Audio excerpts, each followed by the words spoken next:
আল্লাহ রাসূল সাল্লাল্লাহু আলাইহি ওয়াসাল্লাম তিনি যে চিঠি লিখছিলেন সেই চিঠির উপর সাক্ষী রাখবেন কীভাবে?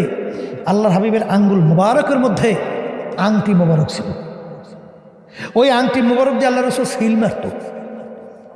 সেই সিল মারা চিঠি আল্লাহর হাবিবের লেখা, ওই যে লেখছে আল্লাহ রাসূল সিল মারছে, সেইটা বান্দাইয়া আমার জন্য হাদিয়া হিসেবে নিয়ে গেছে।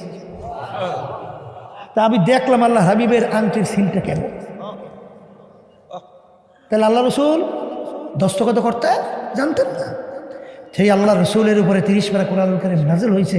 তার শুরুতে আমি আপনাদের সামনে তেলাওয়াত করছিলাম, যালিকাল কিতাব লা রাইবা ফীহি। এই যে কিতাব দেখো, এই কোরআনুল কারীমের ভিতরে কোনো ভুল সন্দেহ বলতে কিছু নাই। আমার বাজানদেরকে বলো, যারা মানুষ তারা চিন্তা শুরু করবে।